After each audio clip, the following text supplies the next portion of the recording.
Welcome back to the big issue on Citi TV. My name is Godfred Akutubu. We are discussing the chaos of an institution that is national security and how to improve it, the way forward. And I've been doing that with a couple of very solid panelists. Later on in the show, we'll be discussing the tussle between the NDC and the EC over reforms as well. And then also we'll look at the war against Galamsey, which has entered its third phase this week. We had updates from the Ministry of Lands and Natural Resources and the Ministry of Defense as well. You can also keep your messages coming in 0549 986 996, 0549 986 996, and 0550 5832, 0550 5832. For those of you who are on Twitter at Citi 973 is the Twitter handle. You can just send using the hashtag the big issue, and then you can also catch us later on YouTube. CitiTube is our YouTube channel, CITITUBE. So you can just type that in, subscribe, and you can catch other episodes of the big issue. A couple of messages that have come in. Abeka from East Airport says, all these developments call for the restructuring of the modus operandi of our national security setup. The mode of selection should also be critically examined. This one says, why did Lydia from Joel is asking, why did the National Security Minister leave out Azugu? He's the main architect of what happened at Citi FM and to Caleb. Why is he still at post? This is still heartbreaking. Stephen from North Legon says, my worry is the failure of our institutional systems, which allows professionalism to be questioned. The whole national security of a sovereign nation like Ghana. Are we safe? Is the question you are asking. Yes, you are safe, don't worry. Also, Prince Henry from Kufodia says, the police men shouldn't only be withdrawn, but investigated and prosecuted. Why did the ministry withhold the names of the 3 policemen? Why is Azugu still at post? Is the question Prince Henry from Kufodia is asking this morning. So let's enter the final part of this conversation. So I go to Mr. Bona, and then I'll go to Mr. Bona and then General Nunu Mensah. Adam, are you there? Okay. We'll still try and get through. We'll try and get through to General Joseph Nunu Mensah. General Nunu Mensah, can you hear me, sir? I can hear you. Yes. So, first part, you spoke about the need to train. There are those who've also spoken about oversight, and for them, that is the most important part of reform. We have parliamentary oversight, but the very nature of our democracy means that that particular oversight hasn't really been enforced properly because the government in power will basically not pay attention most of the time in parliament to something like this or to its its role to safeguard and guide what national security does at every opportunity. So there are those who have suggested perhaps a much broader oversight space that also allows civilian interest to enter and keep national security modernized and on its toes so that it doesn't arrogate this power that sometimes it does not even have to itself. What are your thoughts on oversight? Thank you very much. What I can say is that many areas of our national life are facing difficulties, and we're not prepared to explore these areas and deal with them. We're not being honest with ourselves. There are things that are wrong with us, and they are getting worse if we don't tackle them. You know, in America in 1911, I had this problem with terrorists breaching the American security system and causing mayhem in America. The committee went in to find out what went wrong with that security system, and something was done about. But recently, last January 6th, the same problem arose in America.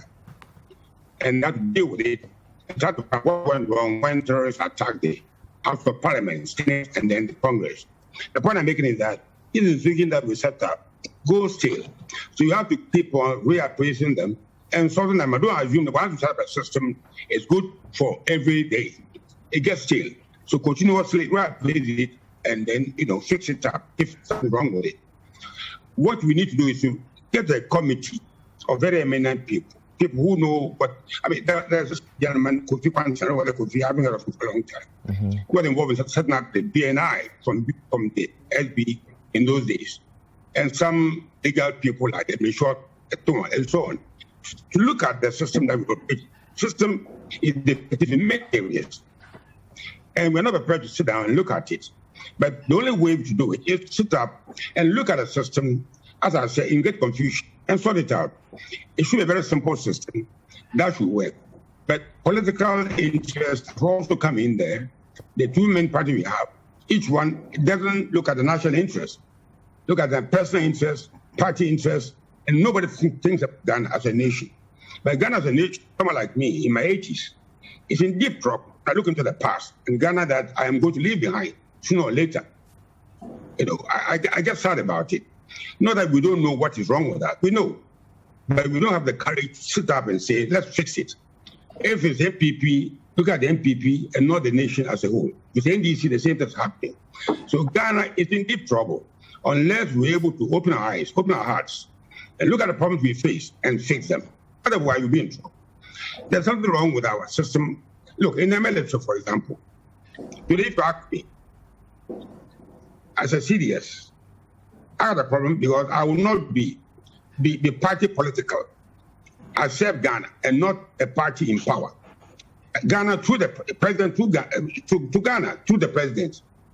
So that whoever is in power is not my problem. It's not my business. It's to serve him. Today, you come to power, you appoint somebody in the military or the police who is an MPP or an NDC man. So when the next man comes, not your party, he removes you from power. That does not augur the stability of our country. There are things that are wrong with us. Many things are wrong with us. As a military man, I'm opposed to a military man, even Birmingham, and go to join an institution called other national security, whatever it is. It's wrong. So we as a soldier. By doing so, what we are doing is actually diluting the quality of life in the military. And today, Birmingham I knew in 1960 is different when I joined the army. So what I'm saying here is that we need reforms in many areas of our national life, not only in national security. In many areas. Today, you drive in town, you see the great confusion on our street. You see the filth on our street. I was coming with about 2 weeks ago. Something happened, I couldn't understand. With a huge, massive tailback for miles.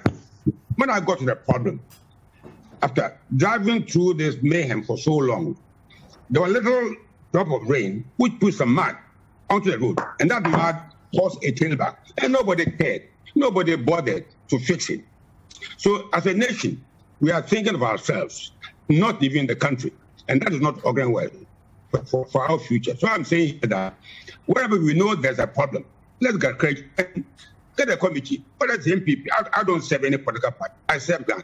The profession I chose was to be loyal to Ghana, to the president. Whoever the president, it's not my business. I'm loyal to him. Let's get Ghana into our hearts and serve Ghana and not our personal party. But let me ask you this. There are those who say our political history perhaps has cast a very long shadow that refuses to go away on the present of national security. And you've alluded to that. Because there isn't a lot of trust. So we don't have continuity. Because if this government brought this person, national security is considered so sensitive that you want to have your own person there to keep an eye on it for you. You do not trust in the professionalism. You, however, trust in the loyalty. So it looks like at the moment it is loyalty over professionalism. How do we fix that conundrum? And there are those who say, well, it's because people trusted the professionalism and they had coups happening right under their noses without them noticing. It's going to be a long haul. I mean, when I joined the army in 1960, both in Ghana here and 2 years in Britain, I was taught that I was subservient to the political authority. And I served whoever is in power, I served at the military shouldn't be political. I was taught this in Accra, Citi, in Britain, all over my life. This is what I've learned. Today, when you look at the military or the police and appoint somebody who is MPP, it is wrong. I said it's wrong. But next time you are not in power, whoever comes in power, he will remove him and put his own man there. And that is not how you build Ghana good for all of us. So I'm saying that politics must not eat into our professionalized. I'm a military man, simple and short. And let me be very personal here. When it comes to power, you know, Mensah is not loyal to the party. I'm not a party man, so remove him. It's going on. A few years ago, and CDS was removed. I was angry because, you know, I said then that whoever comes to succeed this country will remove this man and put his own man there. And this happened. The problem is that when people like me, 84 years on, are speaking, nobody wants this because we speak of old values. And today, it's MPP or nobody else. It's NDC or nobody else. But Ghana is suffering. So I'm saying here that let's put Ghana at the forefront. Not a part. So many things are wrong with us. So many things are wrong with us. And I can't go on and talk about it. We know them, but we don't have the courage to deal with them. You don't have the courage. You need courage to deal with those problems. There are many of them. You have youth who are women they speak in Ghana. We're jobless, up and down. Today, we are in May. There's no rain. I know from intelligence training that there's going to be farming. There is going to be. If you haven't planted maize at this time in the southern Ghana, you are in trouble. But you are not thinking. I think about how to buy new cars, how to buy Land Cruiser, how to buy. If the young ones are more problematic than the older ones, they like buying bigger cars. They won't think about the future that they and the children will live in. I don't have any future. They have a future which is being destroyed. And if you wake up. Thank you very much, General Nunu Mensah. Mr. Bona, I will get on the same tangent with you on this matter of oversight and trust and continuity. We seem to have a problem with Mr. Bona's Zoom. We'll try and get back to him. So let me come to you then, Lawyer Opon. And it's the same. There are those who say, why, and you described it perfectly, this experience that most people have with national security, where you go there and even the disposition is hostile. Yeah. Is it the law is there anything in the law that gives it an extra level of oomph where this hostility is coming from? No, well, I'm not very certain that it's about the law. It's about its origin. You know, at least we were around the PNDC time were little, and some of the people who were there, I mean, the mere mention of their name, their director then, when you mention his name, I think you may have to be carried over because you'll be shivering that you may not even be able to walk. Just by mentioning the name of the National Security Director then, I'm sure you know him. So, why are you afraid to mention his name now? So, you see, so if I went later, I heard that he was a lawyer. I just calmed down and said, oh, then we are of the same fraternity anyway. But you see, so, and then the name is because of not only the experiences, but the orientation of the very people who were placed there. The whole edifice, I mean, the one at Ridge. Ridge, yes. When you get to the gate and you see the edifice there, I mean, that alone is enough to put serious shivers in you. And so I am of the view that, you see, what we really have to do is, and I'll go back because I'm talking as a lawyer, is to continue to have faith in the court.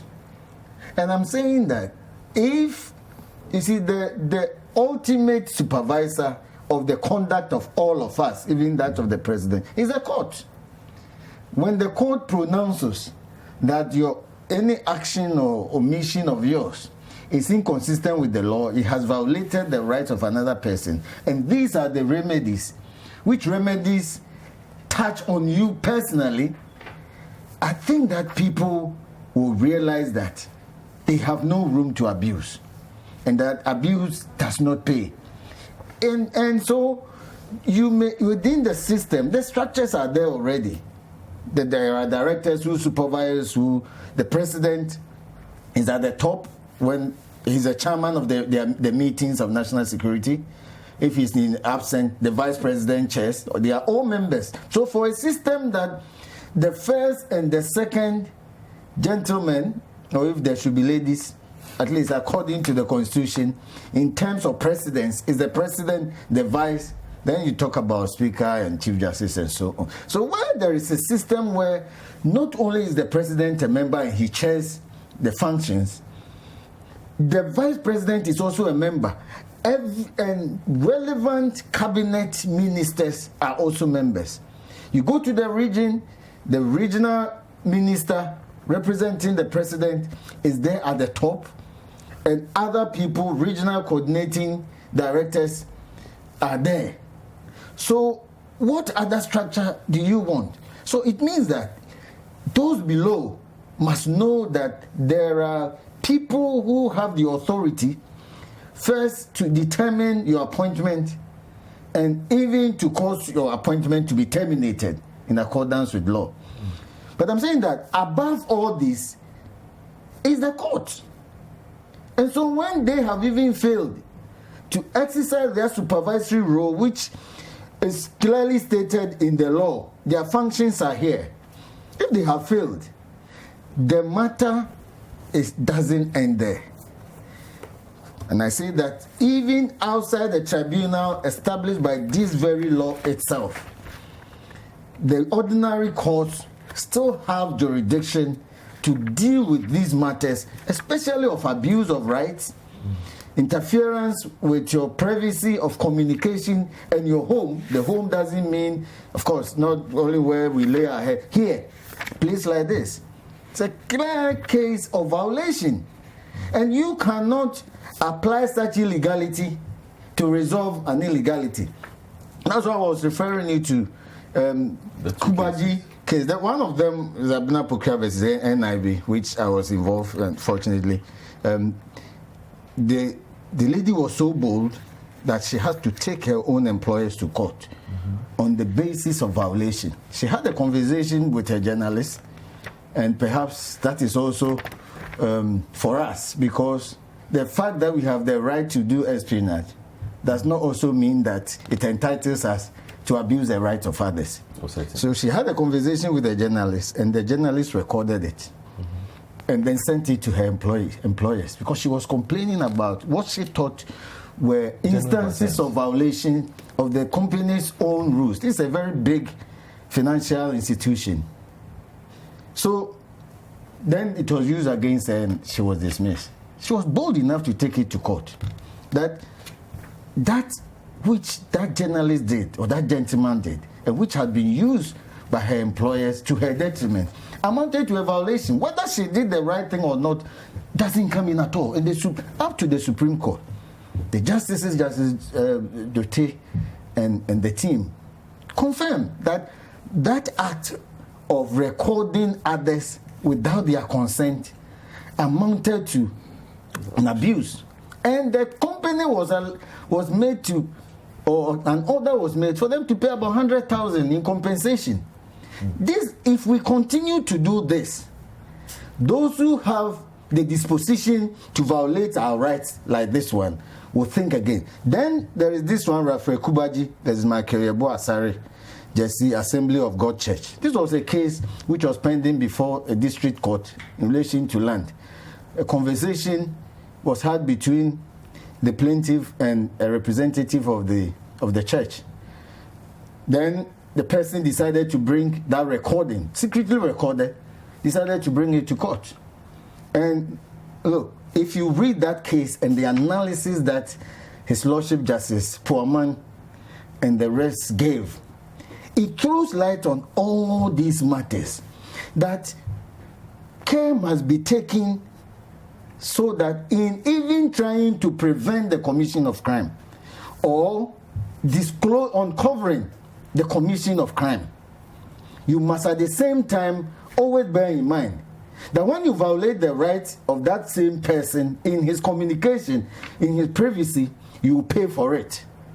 And I'm saying that this is, quote unquote, an ordinary person facing a very big church and other parties in court, and yet the fortunate gift that God has given us, which I always say, fearless, bold judges and independent judiciary will not mind. So let people not think that there are no structures. Those structures below the court may have failed you, But the courts, because they are also human, the courts will definitely, at least if one court fails you, another above it may not. If that fails you, go to the Supreme Court. And even if you are still dissatisfied, the law would have been clarified. So if we have any doubt at all, that is dispelled by the fact that these courts exist. Of course, you talk about monies or funds to fund pursue it. These things. Well, legal aid. Or you might not even be alive to pursue it after engaging with our national security. Well, consequences follow. If the violation of your right led to your death, whether manslaughter or whether murder or by whatever description you may give it, it would be unfortunate that you would have lost your life. People have lost their life. Very unfortunate. Look at the little boy who died in Kasua, and look at the outrage. And I was saying that one of our MPs or some of us should get a private member's bill to look at the existing laws on these matters, so that even in death, people will be glorified. That the unfortunate as it may have been, at least the sacrifice of that person has resulted in a positive change. So let us make it clear that, for me, we have done very well to have these laws in existence. They will definitely fail you. Get acquainted with these specialized laws. If you don't, just seek the advice of those who have been studying these laws. And that's exactly what we are trying to do here, which I think we should do. The one thing that the Ghanaian, it doesn't really incite the Ghanaian is to talk about rights. We like scandals. We like politics. So the other day I said that also because, again, institutions like the national security make it look like you don't have any rights. No, but that is why the law itself has made it expressly clear that you have rights. So let us not rely, anybody, as I say, who has been given authority has the penchant to abuse it. Okay. And that is why the law recognizes that and has limited the exercise of that power. So I'm saying that let us not rely on the very person who is likely to abuse your right to let you understand that you have rights. Right, the laws are expressly stated. Let us ensure that we acquaint ourselves with it. Because you see, otherwise, when it is done and there's no complaint or the person doesn't suffer any monetary, especially monetary liability, he may be dismissed and they will just say that go and take your entitlement, and he goes away. Let it not end there. In addition to what the society, the existing structures will do, let us as individuals also, let us make it clear to them that it doesn't pay to abuse the rights of others. All right, thank you very much, Lawyer Yawopo. So, on my final question on oversight to you, and then we can wrap up this part of the conversation. How do we improve oversight? You've made it clear that, look, if you bring people from the professional units, this will not be too hard because these are professionals. So perhaps that might be the way to go. Thank you very much. I think oversight is one of the key things that supports professionalism. Because you know that Big Brother somewhere is watching you. And whatever you do, you will be held accountable. That there is no way for impunity. Security sector reform, long overdue in Ghana. Long overdue in Ghana. If you take the, if you take the Ghana Police Service, for instance, right? Act 350, 1970. That is the act that anchors policing. That is the law, right? The Constitution is very clear on many of the things. Who polices the policeman? That's basic oversight. Who polices national security? Who polices the NIB? Who polices everybody? That is supposed to be. But let me read something in the Constitution that should be the anchor of what we want to do. Article 1, Clause 1. It says what? The sovereignty of Ghana resides in the people of Ghana, in whose name and for whose welfare the powers of government are supposed to be exercised in a manner and within the limits laid down in this Constitution. Right? everything that we have to do as a country should be centered on the people. And that is why I'm promoting people-centered, citizen-friendly security. And in that citizen-friendly security, what we ought to do to have that solid oversight is to look at how does parliamentary oversight work? How successful has it been? We should be looking at best practices. And if you look at best practices and we look at what the parliamentary oversight has been over the years, the impact that it has made, we'll begin to ask ourselves, is it that the oversight is not strong enough, or is that the system is making the oversight weak? Okay. Right? So That's we look at questions. Yes, both angles, parliamentary oversight, and we look at the mandate of many of these agencies. What is the mandate of the police? What is the mandate of the BNI or now NIB? What is the mandate of all these intelligence agencies? If the mandate and functions are said that they can be redefined to make them more accountable, we would have been on our way to reform.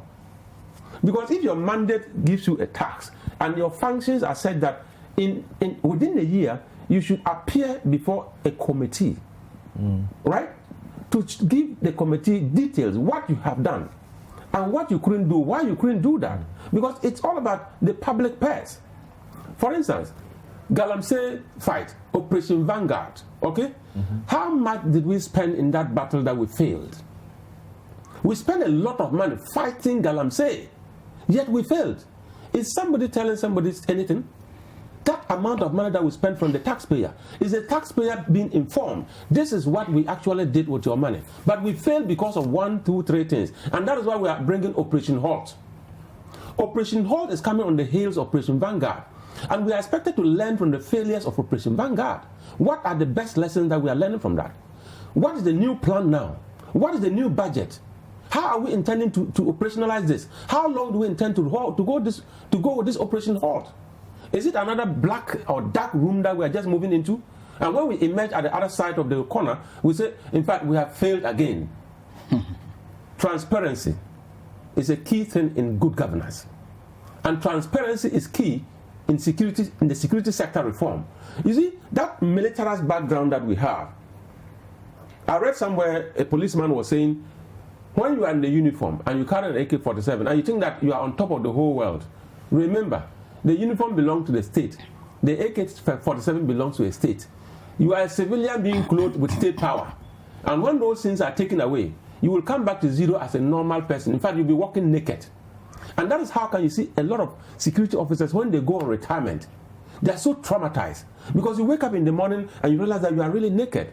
The AK-47 is not there. Your bodyguard is not there. The driver is not available. Even the uniform is not there. And you walk to the market, you have to go and buy tomatoes yourself. And you look so ordinary. And then you begin to feel the pain. More especially, you walk back to the same institution that you once served to lodge a complaint. And the frustration that you go through. You get so angry with yourself. But in fact, that is the dose you were doling out to people when you were there. That is actually what you were doing to civilians when you were there. Today, you are not happy. Let's talk about security sector reform. There is a lot that, of course, not possible for me to make it clear on air. Certainly. There is a lot in there that we can do to make this country a better place. But in conclusion, what I'm saying is that for us to begin to think about security sector reform, let's place the Ghanaian in the center. It must be centered on the people, the welfare of the people, that our security should promote a better Ghana. Our security should promote better investment. Let me give you a very simple example. If intelligence is really working, right? Economic intelligence is really working, and government is having that in place. You go outside and you go and look for money. I hear the president has been giving 170 million euro, right? If economic intelligence is working, the president will never come and invest 170 million euro in opening a new state-owned bank. He wouldn't do that. But it tells you the intel is weak. So we misplace our priorities and everybody is suffering. The country is sick. We got to fix it. And everything is fixed if security is fixed. Because if law enforcement is working, national security is very proactive, intelligence is working, there is nothing that will happen in this country within 24 hours that will not be detected. And look at what the law provides. Citizens themselves do not even know their rights. If you go to the BNI and you are challenged, the law says, please write a letter to the Director General. And the law has given the Director General 30 days to take action. And the law says within 30 days, if he fails to take action, please progress and inform the Chief Justice. The Chief Justice has been given 60 days to take action. And the Chief Justice is going to put together a tribunal to hear the matter. All these things are provided in the law. But do we know? What is the function of the National Commission on Civic Education? What are they doing? Are they informing Ghanaians enough? The Ghanaian people, are they getting enough information? Are they getting enough education? Are they becoming responsible citizens? Sometimes it's not just about your right, it's also about your responsibility. Let them know their rights and let them know their responsibilities, and together we can make this country a very beautiful place. Thank you. Thank you very much, Peter Lanchene Tobu, Member of Parliament for Wild West. And a couple of messages that have come in, keep sending them. Let's see what we have here. Okay, so Isaac Kodia says, why don't we have a Bureau of Security Operatives with selected security officers in uniform, well trained in surveillance and intelligence, assigned for district and national assignments? They have reports of the activities. Individual security officers assigned submit the report each to their parent agencies. So, for instance, a police officer sends it to the police, the military sends, and vice versa. This would take away the autonomy of the BSO as superior, and with oversight supervision by the parent agencies, this will improve. The heads of the parent services should be members of the Security Council. I think that is taken care of in the existing architecture already with the heads of the parent services. But I think what everybody is suggesting basically as well is perhaps the parliamentary oversight part should be a bit more active. Because, for instance, reviews should affect appropriation, which is funding, basically. If exactly, you know, that's parliamentary committee that oversees it should be able to determine whether you get money based on your activities, whether it is viable or not. Should be able to review, because it looks like everything is done under. Honorable Tobu talks about transparency. When it comes to our national security setup, it does not look like everything has to come to light. Oh, it's national security. No, of course, certainly. But it must come to a point where people know that national security is working for them. Exactly. Okay, national security is working for them. Anyway, so let me just take a couple more messages and then we can move to other conversations. This one is coming from Simon in Accra. Says, in the US, once something is wrong and it's admitted, it's quickly settled out of court. I am waiting to see how long it takes to settle this assault. From AU Farouk in Tamale North says, the national security setup should be disbanded. It is full of party foot soldiers. Babamu from Tamale, Godfrey, I totally agree that our national security needs to be reformed. Nowadays, the operation is becoming unbecoming. Something that we haven't had in a long while. I think so far the National Security Minister has performed his duty. It's now left with the defense staff to take appropriate sanctions against their men. This was clear abuse on Caleb, and we need Justice Zalix Duane all the way from London sending this one in. So let me just chip in this. Okay, Section 17 of the Security Intelligence Act. It's the ministerial responsibility for the intelligence agencies and annual report to Parliament. So the minister assigned responsibility under subsection 1 of this section shall, in respect of each year, submit a report to Parliament on the intelligence agencies. Honorable Mayor, respectfully assign you this duty. Just find out for us. If not immediate, previously, or since this act was passed and a ministerial position was created, has this ever been done? And he's new, so he should go and check. Yes, and if so, the act is also new. What has Parliament done about this particular important supervisory responsibility imposed on them by the very law they themselves passed? Has Parliament ever required the minister? Has it been presented to them regularly every year, but they have dealt with it in accordance with intelligence? And if so, in view of what has been transpiring over the years, do we not have to know as a people aspects that the law permits us to know, whether this particular function is being performed? And if not, what has been the response from Parliament itself? And if it has not been, I think they should specifically tell us whether they have failed or the various ministers responsible for this particular obligation have failed us.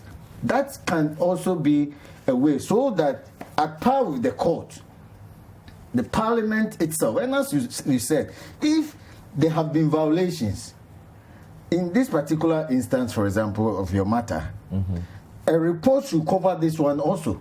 But be that as may, I think we need to commend the minister, even though we do not know the reason why the report came up. I've seen your sign. Is it a sign of relief? Or it's a sign of having to go to my next issue. Okay. I think we need to commend at least actions like this, but we want to also see a follow-up at the various institutions. Yes, and also, at least as a lawyer, accord these very people also their right. Because if you also end up abusing their right, it's at the end of the day, the state funds that are going to be paid to them as compensation. And I don't want my little tax to be paid for such abuses. 1 minute. I'll give you 30 seconds. Thank you so much. Emily Short Commission says, disband this and let them go back. Now, they are going back to be tried. Please let them all go back. And when you have a job, tax the military, tax the police, tax the NIB or whatever to do the job for national security. Let's not create this specialized thing because it's creating a mess for this country. Thank you very much. We'll take a break. When we return, we have Mr. Elvis Free Anchor waiting to speak to us. He's the Director of Elections of the NDC, as is his colleague, Evans Nimakun, Director of Elections of the NPP, because we will be discussing new reforms that are coming soon from the EC. Stay tuned.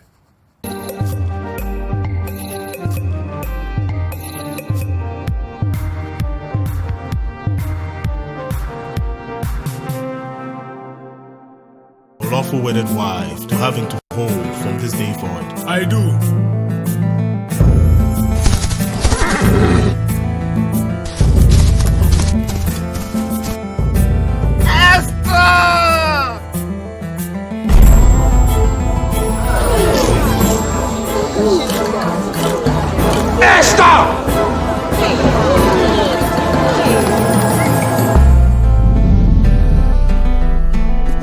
I knew it. Drama saying a bit mashe. I'm a winyaji.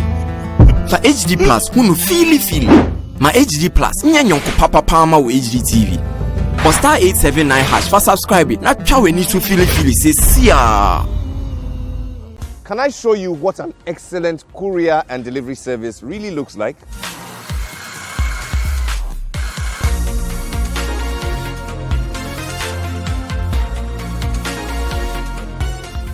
What is it you want delivered? Is it a document? Is it a parcel?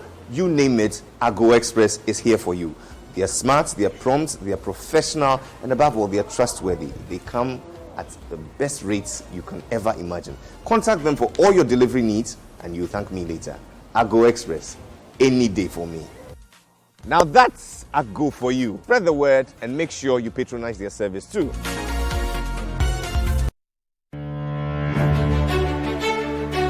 The month of June is for business here at 97.3 Citi FM and Citi TV. Stay connected with Citi FM and Citi TV as we bring to your doorstep the Citi Business Festival. It will be packed with on-air and virtual fora that will help you boost your business skills. Stay tuned and let's talk everything business on the Citi Business Festival happening this June only on 97.3 Citi FM and Citi TV. For more information, call 0205 973 973. The Citi Business Festival is powered by 97.3 Citi FM, Citi TV, and CitiBusinessNews.com, and proudly sponsored by Absa Bank and supported by IT Consortium.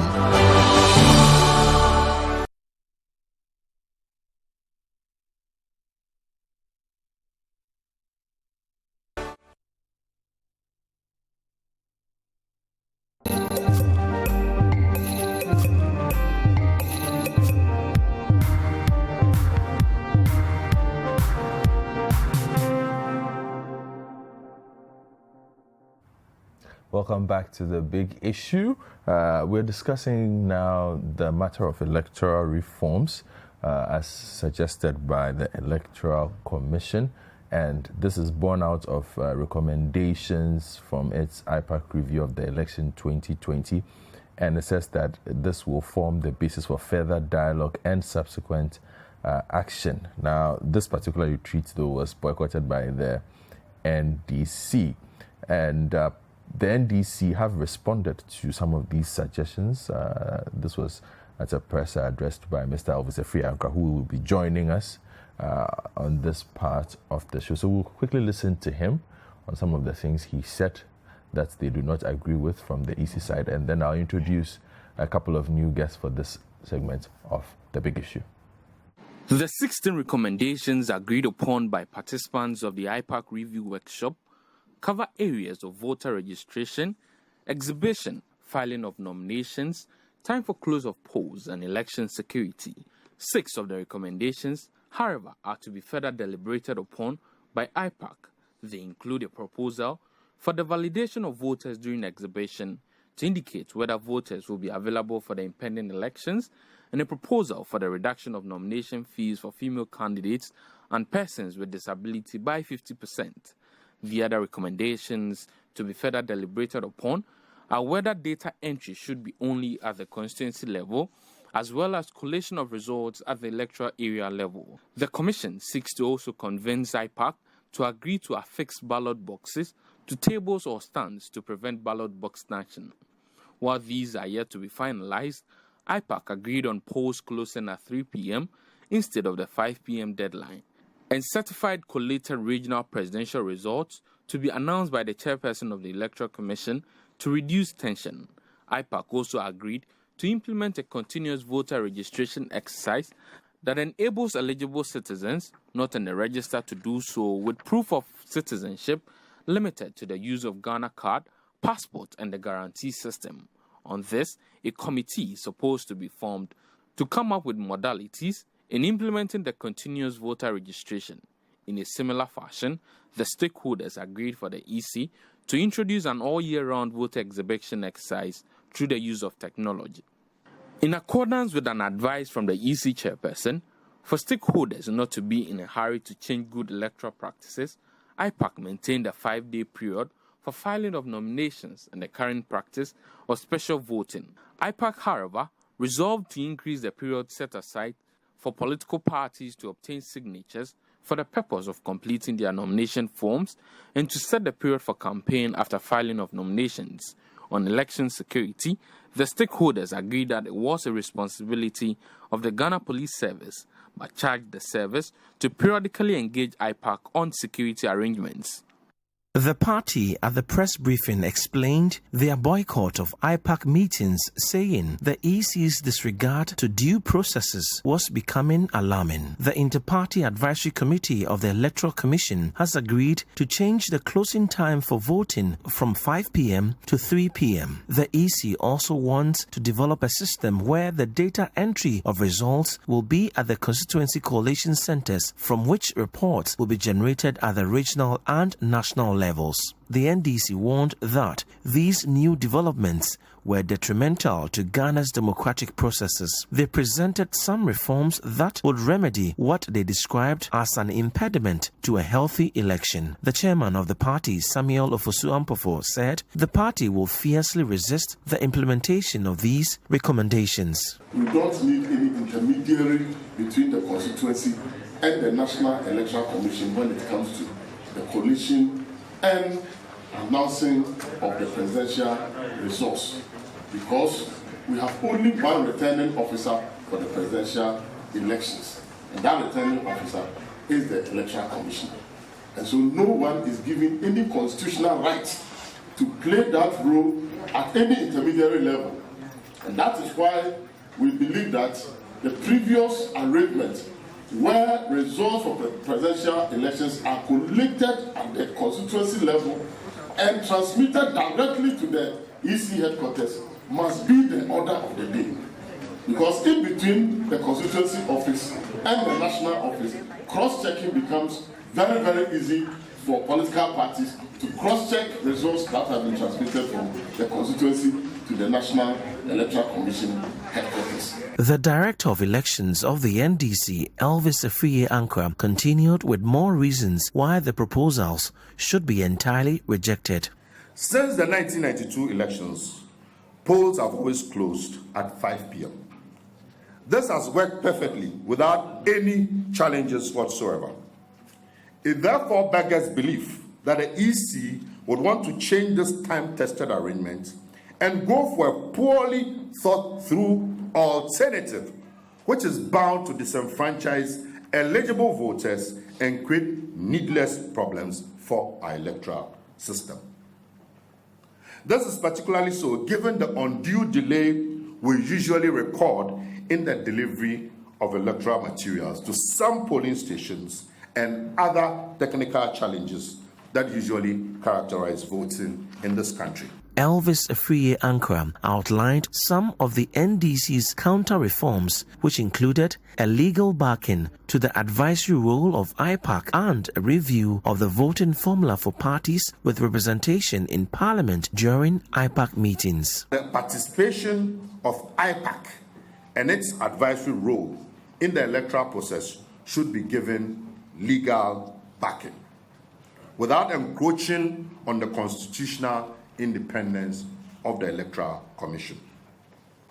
2, that the EC adopts an equitable voting formula for political parties in IPAC deliberations based on their representation in Parliament. The NDC also called for an audit into the appropriation of funds for the 2020 election. According to the party, the EC in its 2020 election budget mentioned the purchase and use of facial recognition devices to verify voters during the election. Elvis Afriye-Ankrah indicated no such device was used during the election, hence the EC should be made to account for monies spent on the said device. You recall, before the registration exercise, which we protested against, and which many right-thinking Ghanaians, CSOs, all over the place said it wasn't necessary, one of their major defenses was that they were procuring a software that had the capacity for facial recognition. So if you go and your fingerprint could not be picked by the BVD, there will be facial recognition. How many of you went to vote and there was any facial recognition? 0. And yet, the cost of the equipment was high because of that so-called facial recognition. And that facial recognition became almost redundant during the elections. We wish to entreat the public to treat this baseless claim with the contempt it deserves and wait for a credible audit into the EC's expenditure for the 2020 general. So you just heard the Director of Elections of the NDC, Mr. Elvis Afriye-Ankrah, and I think he's joined us via Zoom as well. Mr. Afriye-Ankrah, good morning. Mr. Afriye-Ankrah, good morning. Okay, we'll try and work that Zoom line to him. But I have Atik Mohammed joining us. Lawyer Yopon is still here. Atik Mohammed is the Executive Secretary for the Mass Action Committee. They pay attention to a lot of the activities of the Electoral Commission. So I'm sure prior to the election, you'd have heard from him and his outfit a lot. We also have Mr. Evans Nimaku, who is the Director of Elections and Research of the NPP with us. Mr. Nimaku, good morning. Okay, so we'll try and get Mr. Nimaku on as well. But Atik, let me start the conversation with you. So we had parties meet, minus the NDC, to endorse some proposals from the EC based on its study of the elections that was just organized. The NDC, however, says, look, we disagree with some of these reforms. We have proposed our own, and we all know their position with IPAC at the moment. What is wrong with the new reforms? Are there any problems with the reforms? Thank you very much. Let me say good morning to your viewers. And let me quickly say that I'm excited that the Electoral Commission chose to have this conversation with the various stakeholders, because it is only an institution that seeks to grow that would take stock of what it did in the last election with a view to improving on what it wants to do in subsequent elections. And I would have expected that a major stakeholder such as the National Democratic Congress would have found it important to be a part of this process.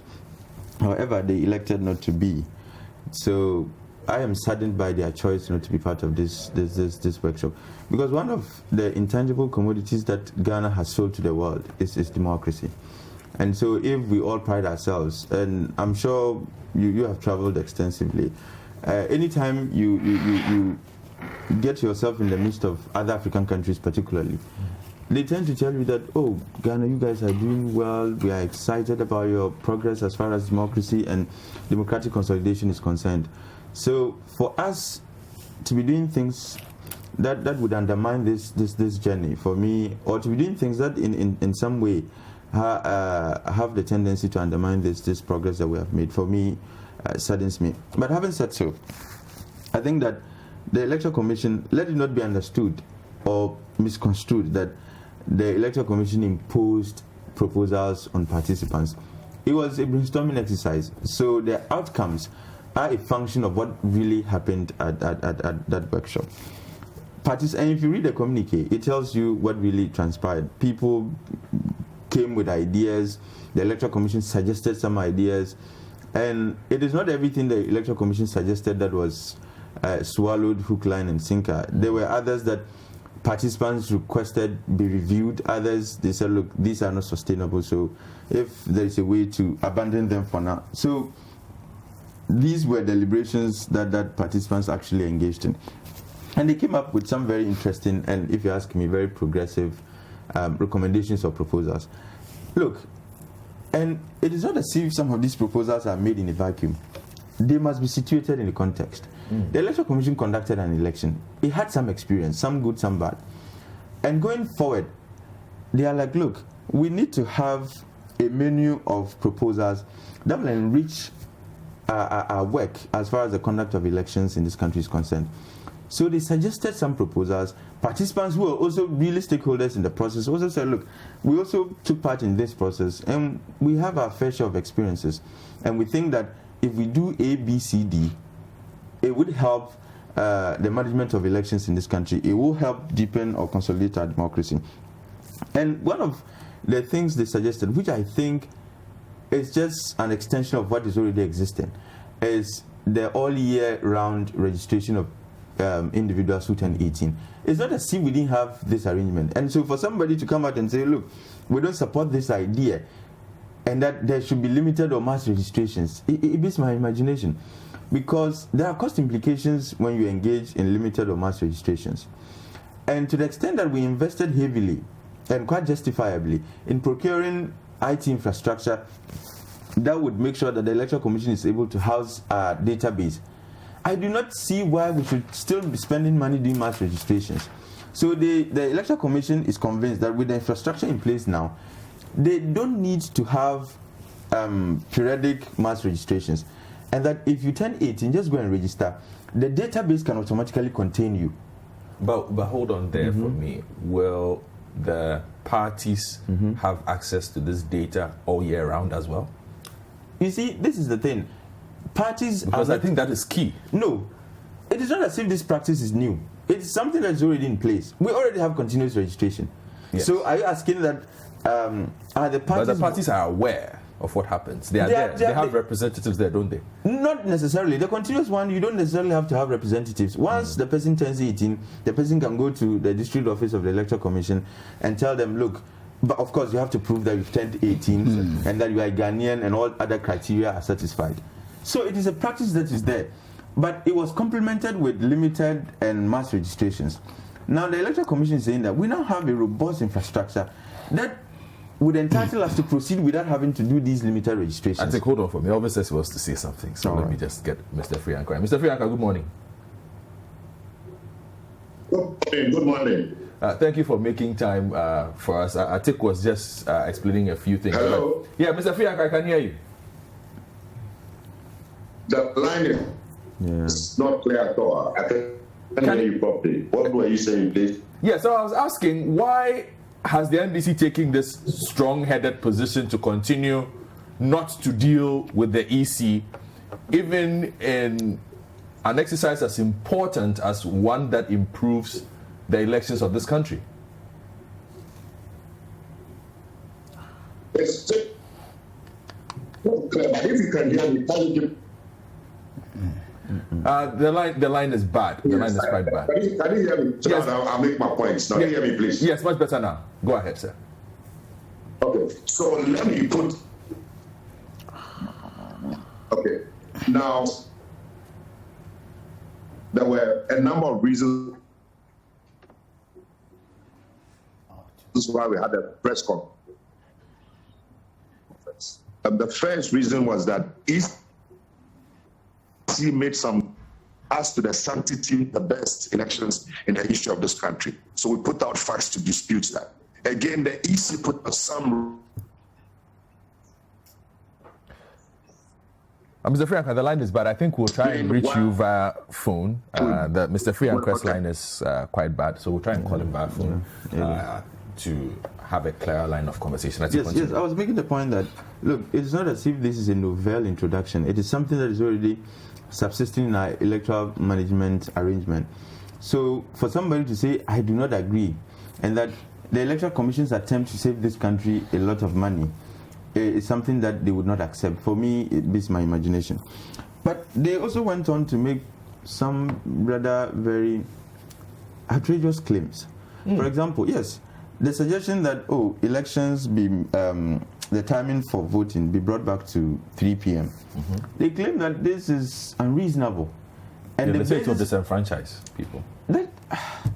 And the basis for that claim is that somebody would want to go to the farm, and that the person would go to the farm and return later in the day to come and vote. So if you bring it back, the person would lose out. In some other countries, they have legislated on voting. In fact, it is compulsory to vote. You go to a place like Australia, it's compulsory. Argentina, Belgium, Brazil, Uruguay, even Egypt, it's compulsory to vote. If you recognize that elections are very important in determining who becomes what, and that leadership is what is key, everything else is effect, you should value voting. If you sacrifice this a day to decide who becomes your president and your member of parliament, it should not be too much to ask. And so we are using rather these, for want of a better expression, weaker arguments to defeat a rather important suggestion.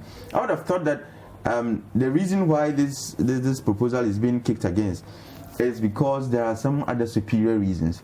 But to say that somebody is going to a farm, and because the person chooses to go to the farm on that day and returns to vote and would not get the chance to vote, I think, look, these are, again, for want of a better expression, puerile arguments which I don't think should be featuring in our conversation at this point in time. And the Electoral Commission did not make this suggestion out of the blue. They conducted the elections, and I'm sure you voted. How many minutes did you spend at the booth? Less than 5 minutes. So, in fact, from 3 o'clock to 5 p.m., it was obvious that nobody was coming to the polling station anymore to vote, because a lot of people had already voted. The reason why we often had longer queues in times past was because the system was not robust enough, so there were delays at voting. I mean, even verifying you was a problem. Sometimes there would be breakdown of machines and so on. But we have improved on that. We have invested money in improving on that. An investment some of us really fought to justify. And so if we have made this investment, and some of the dividends from that investment is that we can have shorter voting time. And your argument against that is because somebody, and these are isolated cases, that somebody going to farm, and that there are also villages that would have to be ferried by pontoons before they come and vote. And I'm like, let's even agree that there is a problem, that people would have to travel distances. Is the solution to that a dismissal of this proposal? Or we could easily suggest that, why don't we extend some of the polling stations to these areas? Hold on, Elvis is back. Mr. Frianka, good morning. Thank you for joining us via phone now. You can make your point, sir. Mr. Frianka, can you hear me? Yes, please, I can hear you. Yes, please go ahead and make your point. Okay, thank you so much for the opportunity. I apologize for the line. I'm out of Accra. Yes. As I was saying, we held up reasons. One, it was to react to the EC's claims that this recently ended elections were the best in the history of this country.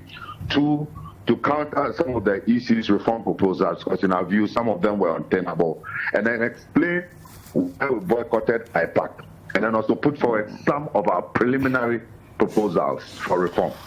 So first of all, the EC's claims of these elections being one of the best is not born out of the facts. We had an election where the EC handled the printing of papers and other election materials in a very bad manner. There were several instances where we actually caught printing houses that printed over 1 million extra ballot papers for Ashanti region on our blind side, which we discovered. Initially, they denied it, and subsequently, they had to be banned. In spite of that, we believe that some of these illegal ballot papers found their way into the ballot boxes because, if you recall, in Ashanti region, several people were arrested with ballot papers that had the EC's own seal on it. And so that showed that in some of these ballot papers found their way into ballot boxes.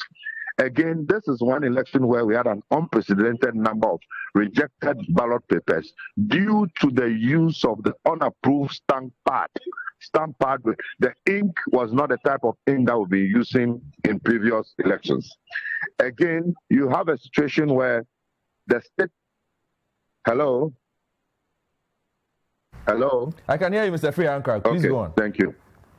The statement of polls, the Form 8B, that the EC took to Parliament, subsequently, and it was approved, subsequently, when they printed that form, they deleted the portion that could make you account properly for the BVD entries. So in 7,581 polling stations, there were no BVD entries, and that amounted to over 1 million votes.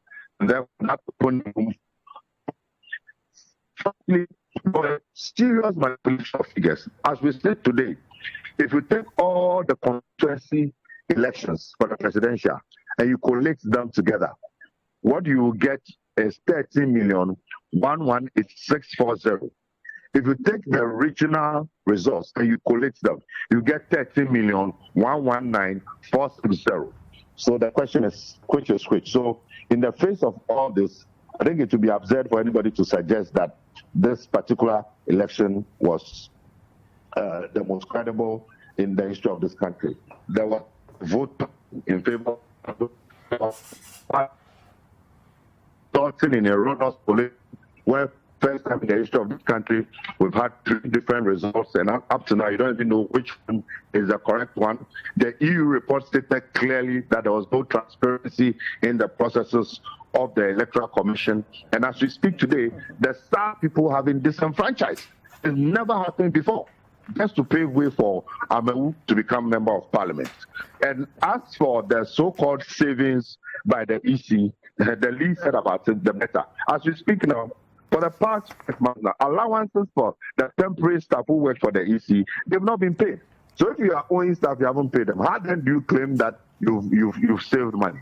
It is only an independent entity that can do an audit for us to determine how much it costs. And fortunately, ASEPA has done some initial analysis, and it is obvious that the EC's claims are unfounded, and it's meant to throw dust in the eyes of the public.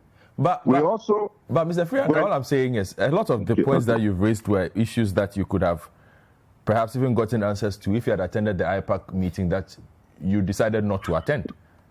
We'll come to that. Don't worry. So, and then they proposed closure of polls by 3 p.m. We feel that that proposal is not realistic. We have had 7 elections and we haven't had any challenges to closure of polls. As she herself stated, don't fix it. And what is the global best practices? I hear them referring to Nigeria. Respectfully, our sisters and cousins cannot be the best examples for us when it comes to democratic practice. Globally, what is the practice? In any case, what is wrong that you want to fix? I've heard arguments about the fact that you want to finish the processes before daylight, but before nightfall. But there is no guarantee that if you close at 3, you'll be able to finish all all the processes by past 6 or 7 when night falls. So if the problem is that you want to deal with the issues before nightfall, you are definitely going to go beyond 6, 7, and 8. We've been doing this over the years. So the solution is to put in place the necessary structures, lights, and everything at the various polling stations. But to say we should close at 3, no. There are some communities that they have to cross rivers before they come and vote. Some communities, farmers have to go to the market. In any case, election days are not holidays. People who work for private entities, even government entities, some have to go to work before they come and vote. So we think that proposition is untenable. We don't think that we should substitute mass registration with continuous registration. Continuous registration is part of our electoral process. And there are laid down procedures by which that is done, where the political parties have representation to monitor the processes to ensure that nothing untoward happens. And if you're going to have a continuous daily, unsupervised, unsuperintended registration, does it mean that they have to recruit people who will be permanent workers at the various district offices? And does it mean that people have to travel always to the district offices before they can register? For some of our people in the rural areas, the distances are too long, they can't afford it. So there has to be a combination of both continuous registration and then the periodic registration. We also do not think that the all year round voter exhibition, though a good idea, should replace the the exhibition that happens occasionally, because the exhibition is not just meant for people to check their names, but it's also meant to expand the names of dead people, minors, foreigners, etc., and then for them to do BVD verification. So if you are doing it all year round, how do they do BVD verification? By phone. And then restriction of data entry to only constituency collation centers. We think that that system is prone to and is subject to abuse. The system can be hacked, and so we believe that when the collation is done at the constituency level, it should be verified again by another collation at the national level, and then we should get rid of the regional collation center. Now, to the reason why we boycotted IPAC. We have said that we've worked with various electoral commissioners over the years. We've had 7 elections. This is the first time that we are boycotting IPAC in this manner. And it is because of the posturing and attitude of particularly Madam J. Mensah and Dr. Bosman Asari. Since they took office, they've taken a posture and a position of arrogance, disrespect. They won't listen to anybody. They are impervious to any suggestion whatsoever by the NDC. And IPAC has just become an information sharing. Whatever they determine to do, they do. So we don't see the point in going to engage them. Whatever. So back to your question, from our experience, whatever propositions that we have presented before IPAC has never been taken into consideration since this particular EC took office. But I can give you a number of examples. Why would you operate on assumptions that it would be the same this time? I think that for a party of the size of the NDC, it would be a bit irresponsible to operate like that. Assumption. It is not an assumption. It is based on practical experience. And I'll give you examples. Number one, you recall before this this election, they came out to say that they were going to announce the results in 24 hours. Yes. You are all witnesses of cogent reasons to put out. This is not practicable. This is not workable. This is not realistic. We said everything, cited all the reasons. They told us, don't listen to us, they will go ahead. What did we see? Eventually, they had to eat back their words, and they did it in 48 hours. Even with the 48 hours, look at the challenges. For the first time in the history of this country, we've had an electoral commission announce results and say there were mistakes, come and do corrections, and there were mistakes in the corrections, and then subsequent corrections too. There were mistakes.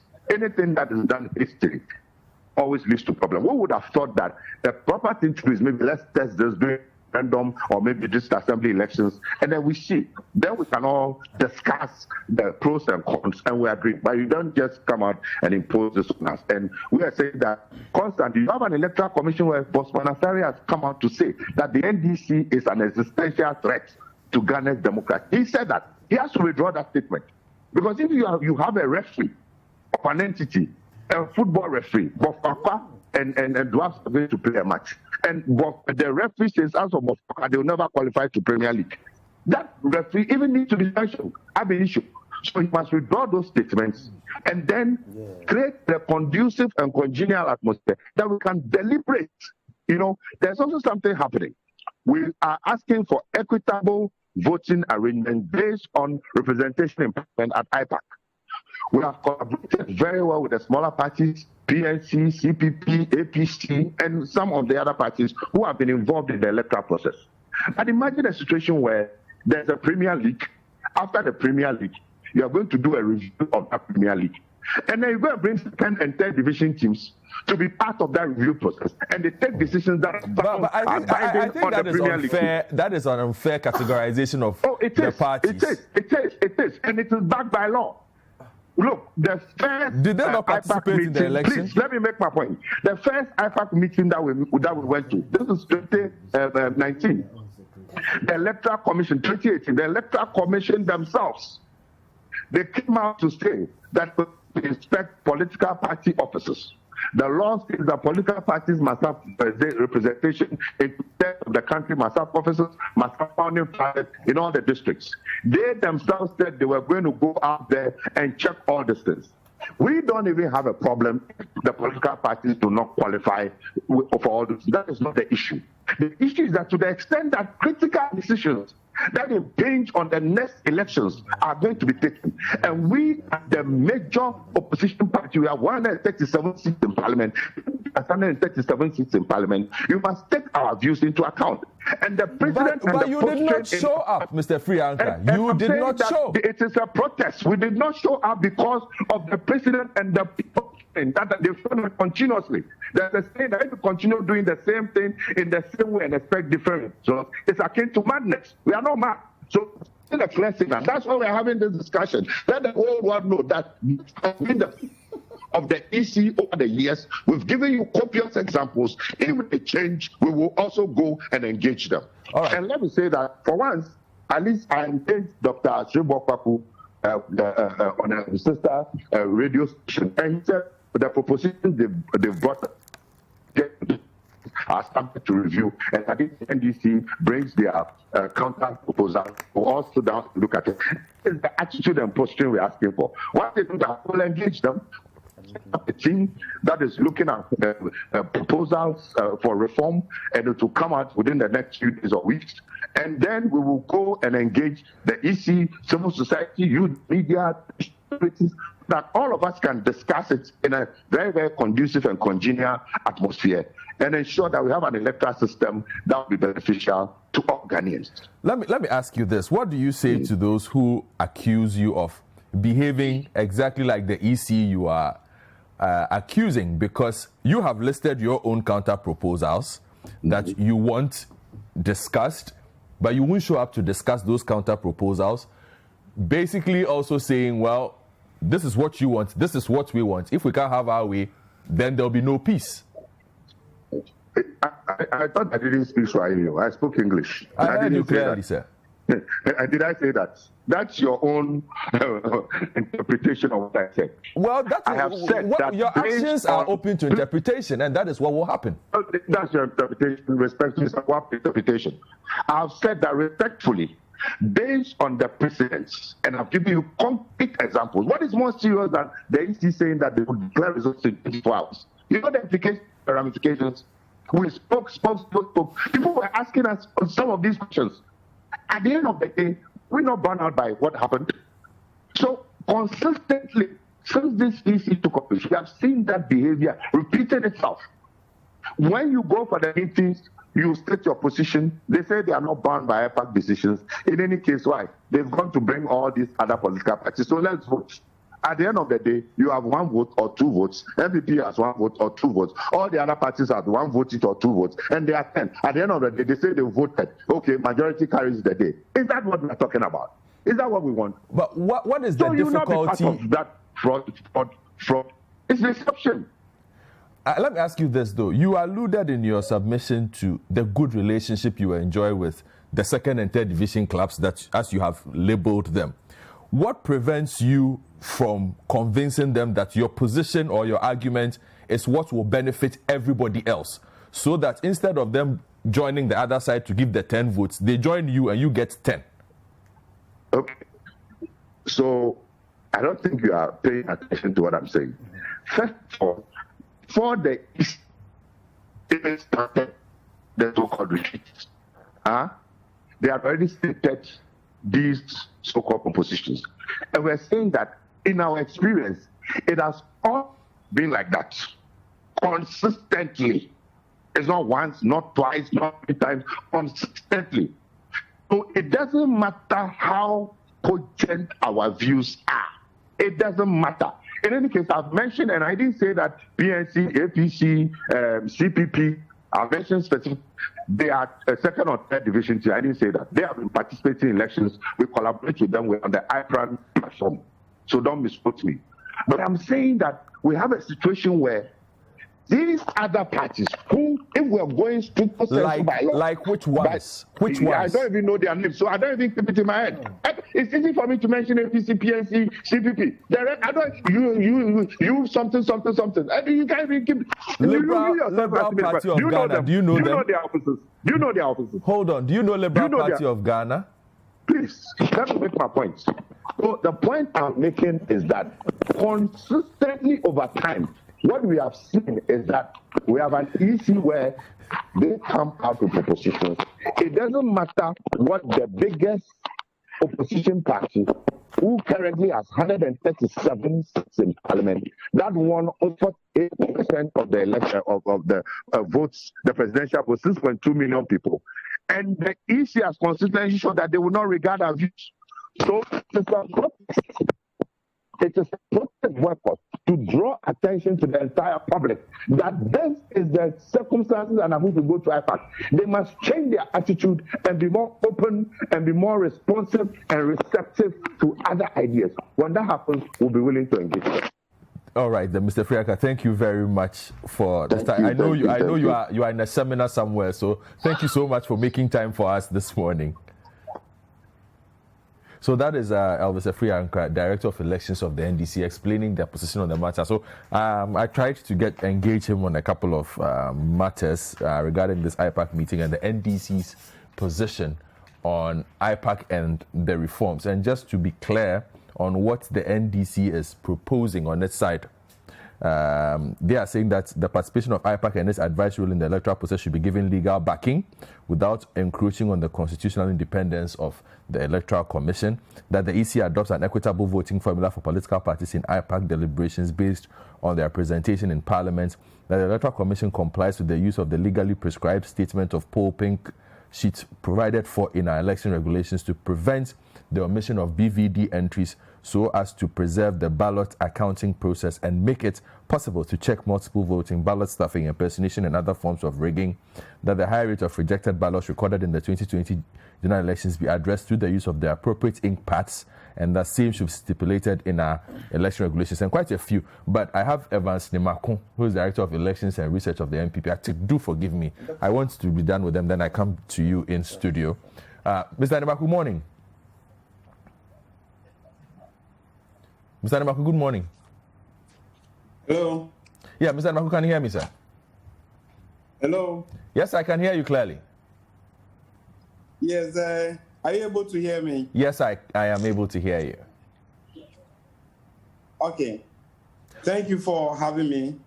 Yes, always a pleasure. Let me take the opportunity to greet your viewers across the world. Thank you very much, Mr. Nimakun. I'm sure you've heard the NDC's response. Go on. I think to start with, the strategy of the NDC now is to gain some undue attention. They sat in their office and have come out with proposals, and they want it to be adopted by the Electoral Commission. What they have put out could have been discussed at the 2-day workshop organized by IPAC. The New Patriotic Party, since 1992-94, has always honored invitation by the EC to participate in IPAC discussions.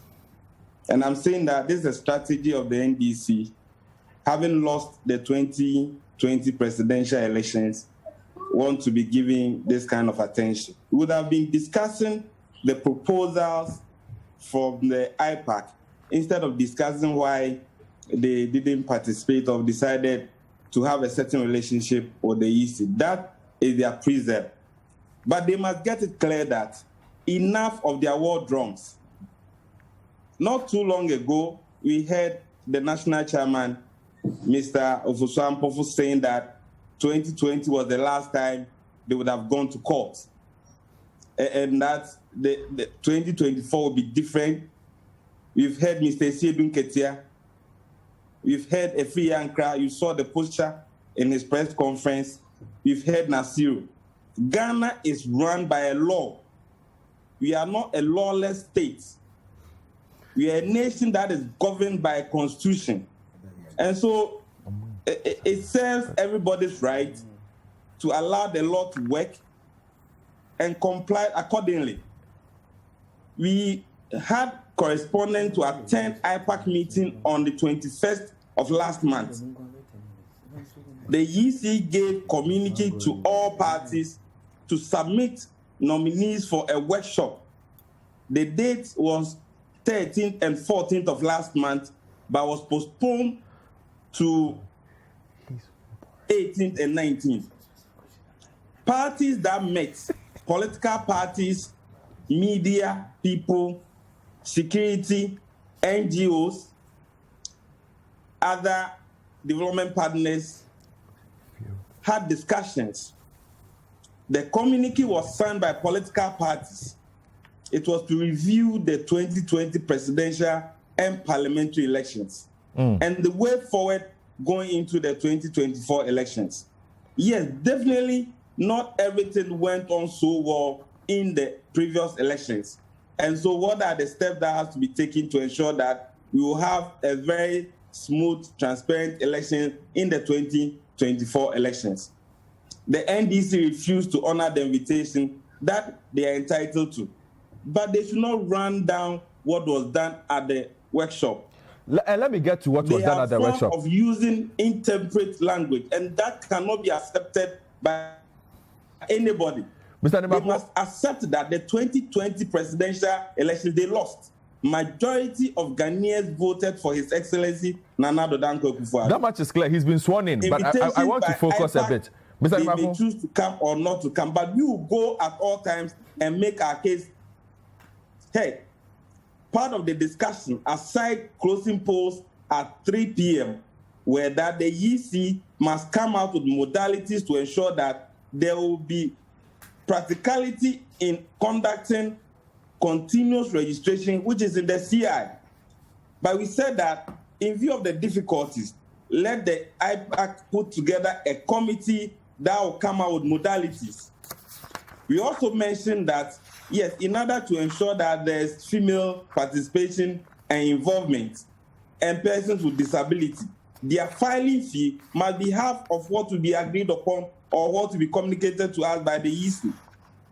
We also mentioned that the levels of resource collation, the EC should look at creating a level at the electoral area where polling stations within the electoral area will come together and collect their results before they move to the constituency collation centers. We also mentioned that the election period must be defined. And because they were away, they wouldn't appreciate all these kind of discussions and the conclusions we came to. So it is in their own interest to remain sober and appreciate what went into the communique that has been issued and signed by political parties. They may choose to describe the minority parties the way they want, but the New Patriotic Party did not create APC, LPG, or Eagle Party.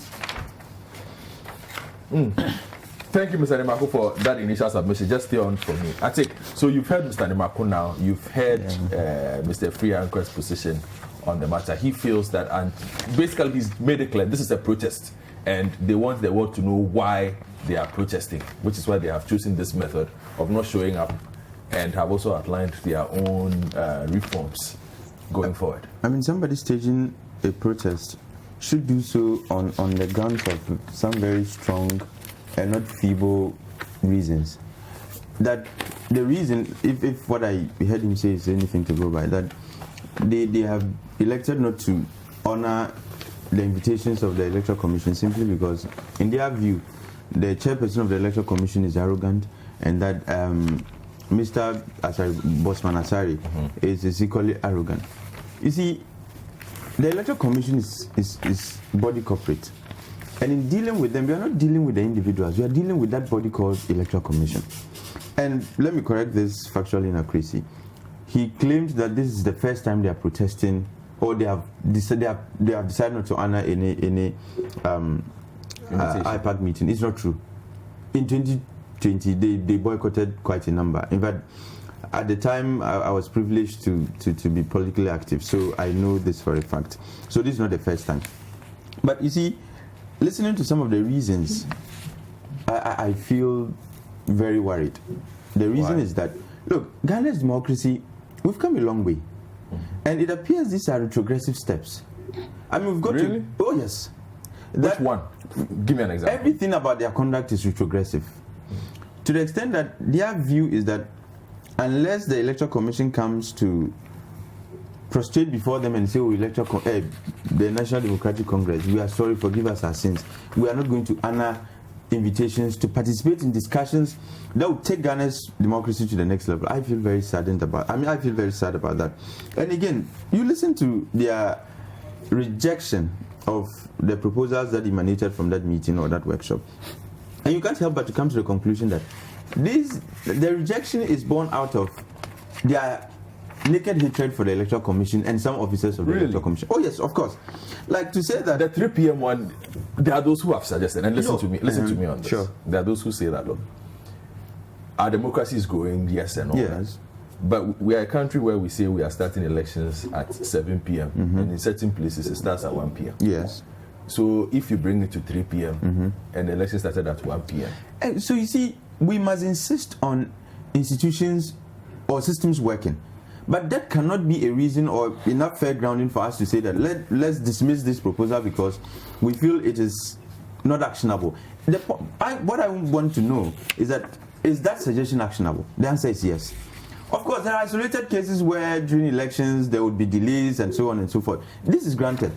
But we cannot say that because of these isolated cases, we should not make progress. Otherwise, there's no way. Otherwise, we would never make progress in any facet of our national life. Because everywhere you go, there will be some systemic problem, one or two you would find. You get the point I'm making. Now, this exaggerated claim that there were manipulations of results and so on and so forth.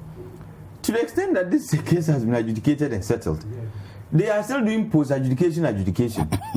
They are adjudicating the case after it had been adjudicated already. Well, they did indicate their displeasure with the adjudication outcome, so... No, you see, of course, everybody has your view as far as verdicts go. But to the extent that you were unable to vindicate your claims in court, you want to adjudicate the case after it has been settled on. In fact, if they knew of all these manipulations, why didn't they send evidence to court to prove that indeed there were manipulations? So for me, I think that this is just much ado about nothing. But specifically on some of the counter suggestions they have made, that they are disagreeing to having regional coalition. You take CI 127, it's very clear in that legislation that there ought to be regional coalition. So if the Electoral Commission is saying that let's improve it a bit by probably introducing technology, your view is that introduction would amount to an intermediary. Already the regional bodies of the Electoral Commission are not intermediaries. They are a part of the Electoral Commission setup. So if they are doing something already and the suggestion is let's improve what they do, and you think that amounts to introducing an intermediary, I think that is misplaced. And again, they made all kinds of allegations, including the fact that there is legislation on the type of ink that the Electoral Commission should use to stamp their documents. There is nowhere in the Constitution that it says use ink A or ink B. But I heard the national chairman say that it is unconstitutional to use any other ink other than that which they are suggesting. Ink is ink, and it is for the Electoral Commission to administratively decide which ink they use. Now, but their official statement, to be fair, their official statement simply says the use of appropriate ink pads. Repeats that. You heard him repeat the ink, the issue of the ink. That there is a specific type of ink that ought to have been used. Now they become ink experts, and that to the extent that the Electoral Commission didn't use the type of ink they want the Electoral Commission to use, that amounts to incompetence, it amounts to bad conduct of the election and so on. Now, to the major issues, he also made a point about exhibition. I want to stick to the recommendations that came out of that workshop. They suggested that there should be an all year-round exhibition. However, it should be but it should be complemented by the periodic mass exhibition exercises. But listening to every Ankara, he made it look as if the Electoral Commission was sticking to just the the regular or all year-round exhibition, and that is not acceptable. Meanwhile, if he had taken his time to read the communique, I'm sure he would have understood that it is not just the all year-round exhibition, but that they are still going to proceed with the mass exhibition exercises. I am very confident that Ghana's democracy is moving forward, and as stakeholders, we must all play our bit to ensure that we get to that point where we can all say that we were contributors to deepening Ghana's democracy, accusing political parties of voting one way or the other at IPAC meetings. Look, I am hesitant to go into specific happenings at some of our IPAC meetings. They are as guilty as anybody else. If you took an oath, then be mindful. Yes, that is why I'm hesitant to mention some of these things. Because there are times you attend IPAC meetings, and look, the things that go on there, how other political parties try to lobby other political parties, which today are characterized as being third league parties and second league parties and so on. I have seen firsthand how other political parties lobbied and tried to get them to support their viewpoints and so on and so forth. But today it appears things have changed and they are now being characterized as people who don't matter. They are second division players and ought not to have been invited to this discussion and so on. But not long before, in 2020, to the extent that they formed themselves into a group which he made reference to call IPRAN or whatever, and that they were opposed to the registration exercise that the Electoral Commission was suggesting. That group was constituted by people they claim came from different political parties. At the time, they were not second division players, they were not third league or third division players. Yeah. But because these political parties, these same political parties, in recognition of the fact that we have to make progress as a country, attended that meeting, they are now being bastardized, they are being labeled as second and third division players and so on. I think that we must move forward. If you decide not to attend a meeting that the Electoral Commission has called, and you think you have your set of proposals, you expect the Electoral Commission to work with yours. And I will be hugely disappointed in the Electoral Commission if they honor any engagement with the with the NDC with a view to accepting or even discussing their so-called proposals. Why not? They do have some very important proposals. No, when you do that, you are creating a monster. Which monster is that? In future, the reality of the fact is, hold on. They are the largest opposition party in the country. That is your characterization. There is nothing like the largest opposition party. No, as far as by sheer numbers. No, let's look at that. No, you can say, well, it's an opposition party, but when you say the largest opposition party, that's in my view, it is the second most significant political party in the country. That's even worse than the first. But the point I'm seeking to make is that if you set this precedent, in future the NPP or second dominant in future the NPP or any other political party for that matter can choose to say that we will not honor your invitation, and after your discussion you must have an engagement with us. That is the monster I'm talking about, and that ought not to be entertained. If you think you had very strong views, sure, it's as simple as that. Ghana's democracy, we are moving forward. You can either decide to be a part of it, or you can decide to keep living in your frustration, which you started living in since 2020. The NDC started expressing frustrations about the workings of the Electoral Commission even way before the elections. It began with the registration. They came up with all kinds of theories, arguments, allegations against the Electoral Commission and why it decided to do the registration. But the Electoral Commission proceeded, and the results have justified the reason why the Electoral Commission wanted to do it.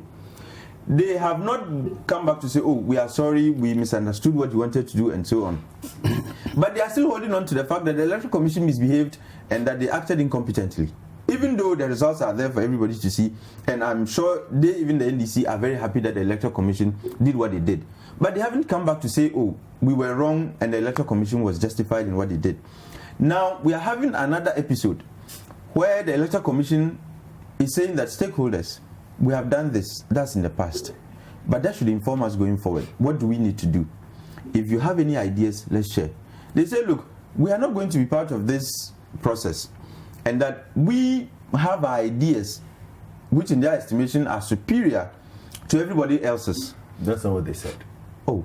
They didn't say it was superior. You spoke about interpretation, so this is my interpretation too. I mean, because this is what their action connotes. That because to the extent that they are I now... suspect this man is doing something about law, the study of law. Oh, hopefully I get inspiration from people like, counsel.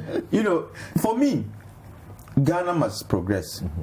Our democracy, like I said, is one of our biggest intangible commodities we sell to the world.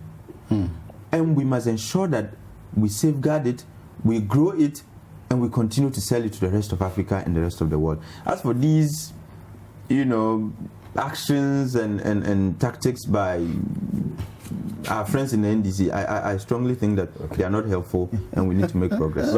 Yes, let me start by saying that we need to admit that imperfections in the conduct of elections are inevitable. That is a clear admission that has even been made in Canada. Not because, quote unquote, they are better than us, but when we are talking about established democracies, we mention them. And it was in a case that was decided just 2012. It's a very well-known case, OPITZ, O-P-I-T-Z versus, the name is quite serious, W-R-Z-E-N-S. W-R, only consonants. Z-E-N-S. N-E-W-S. It's okay, it's giving up. It's okay. Y-J. Zwenzneski, if you like. Right. Yes, 2012. And this is what the Canadian court said, that the practical realities of election administration are such that imperfections in the conduct of elections are inevitable. The federal election of Canada is only possible with the work of thousands of Canadians who are hired across the country for a period of a few days, or in many cases, a single 14-hour day. These workers perform many detailed tasks under difficult conditions. They are required to apply multiple rules in a setting that is unfamiliar. Because elections are not everyday occurrences, it is difficult to see how workers could get practical on-the-job experience. The current system of electoral administration in Canada is not designed to achieve perfection, but to come as close to the ideal of enfranchising all entitled voters as possible. Since the system and the act, that is the law regulating the election, are not designed for certainty alone, courts must demand perfect certainty. Rather, cannot demand perfect certainty. Rather, courts must be concerned with the integrity of electoral system. This overarching concern informs our interpretation of the phrase irregularities that affect the result. So we need to come very close to this admission that there are always expectations of imperfections, but there is also an equal duty on us to also anticipate and expect that we will minimize these human imperfections, and therefore any reforms that may be proposed with the view to achieving that ultimate goal, which is integrity of the electoral system, I think should be welcomed by all. For me, even with this COVID system, there's nothing wrong with an individual or a political party, and it should not be related to political parties alone.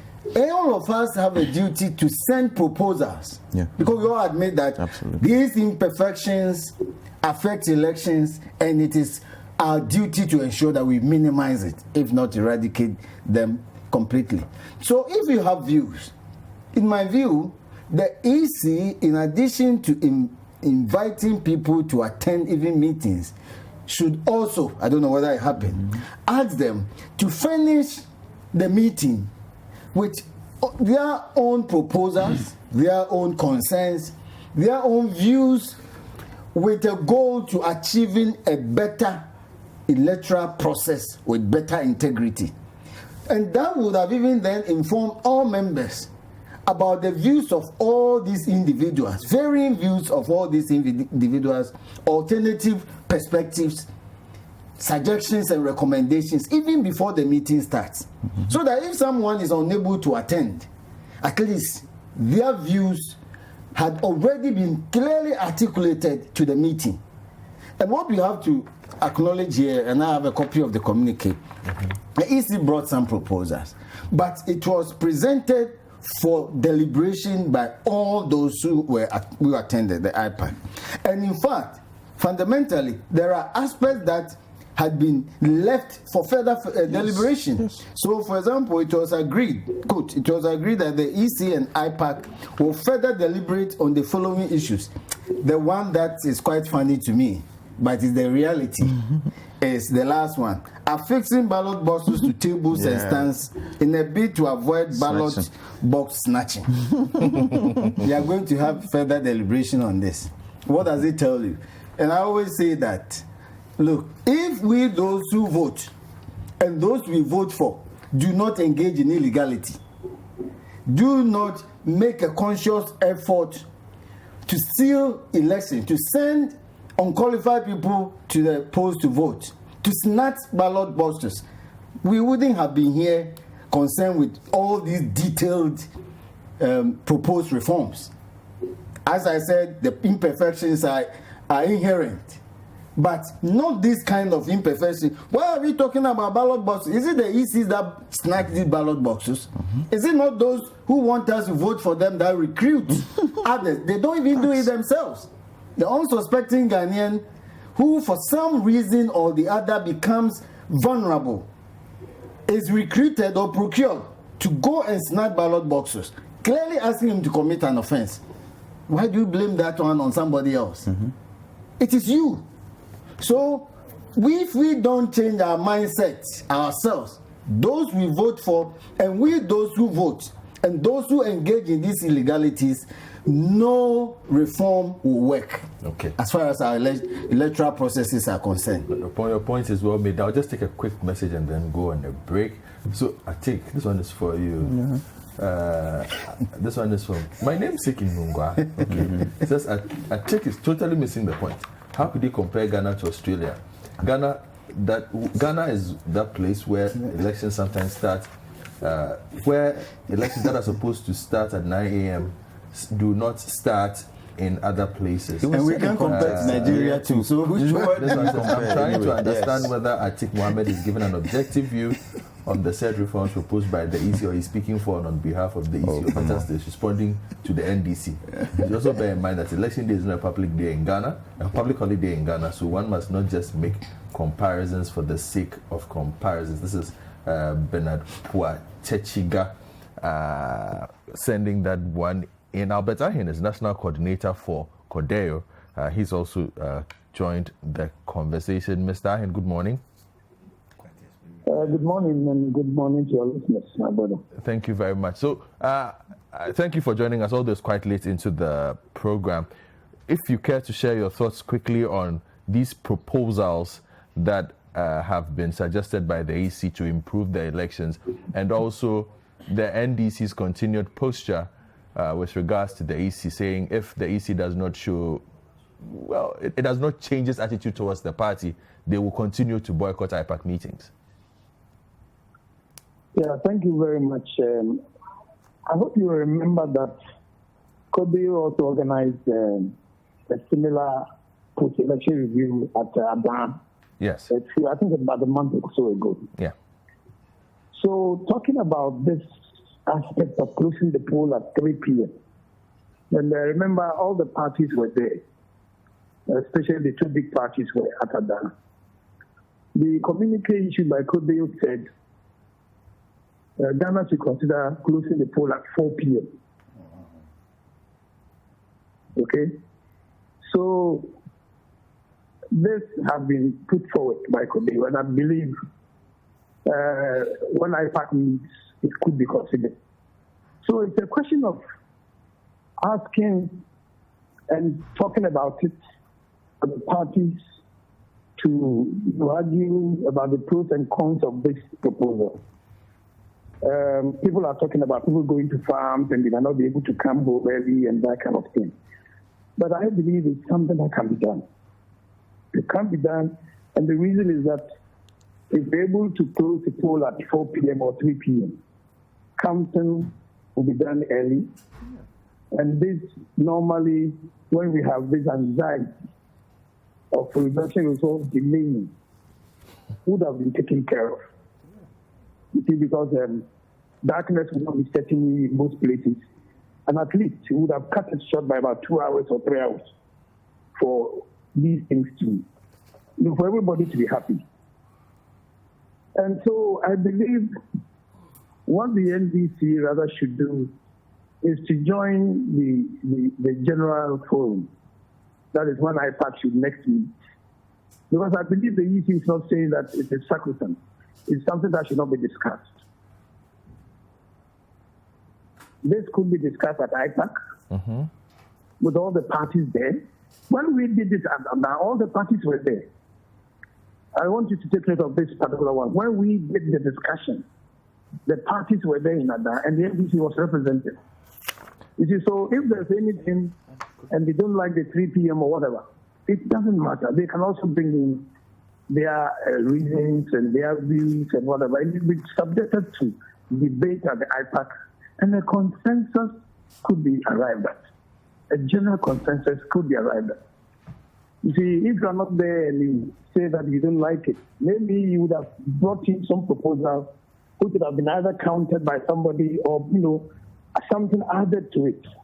So I believe that it's better for all the parties to meet. These are proposals. Like the Citi also brought proposals. These are proposals that have to be discussed. On the question of the exhibition and the registration being continuous, this has been on the board for a very long time. Continuous registration, I remember when I was in the EC, this thing was there on the table. And it was just that the right things had not been put in place. Now we have the National Identification Authority. All we need to do is to synchronize or harmonize the data by the NIA with that of the EC.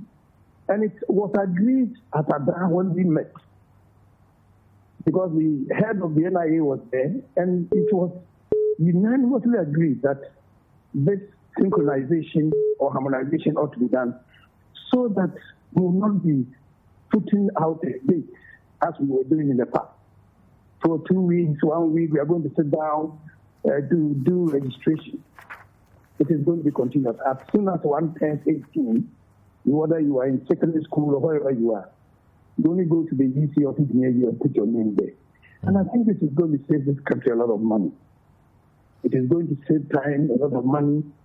And then the register, the EC itself at Ada said that they are not going to do this sedentary registration any longer. That will be the last registration that was going to be done. I mean, the last one that was done before the election. So now you can see that the EC is poised. They want to bring about change, and I think this change is in the interest of the nation. So I will appeal to the NDC to forget about what has happened in the past, and they should go there, and they should join with the EC.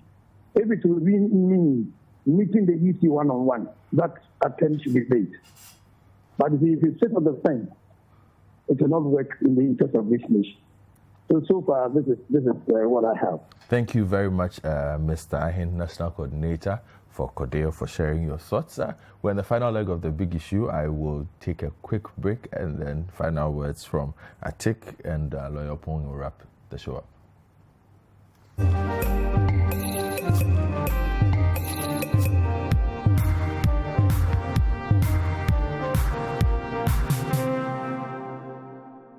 Lawful wedded wife to having to hold from this day forward. I do.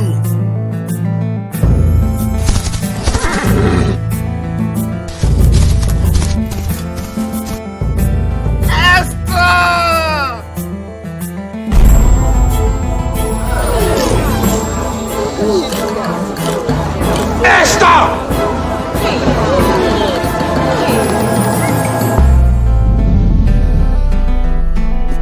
I knew it. Drama saying na bit me ahwe. Ama weni agi. Fa HD Plus hunu feel. My HD Plus nya nyonko papa ma wo HD TV. For star 879 hash for subscribe it. Na twa weni to feel say sia.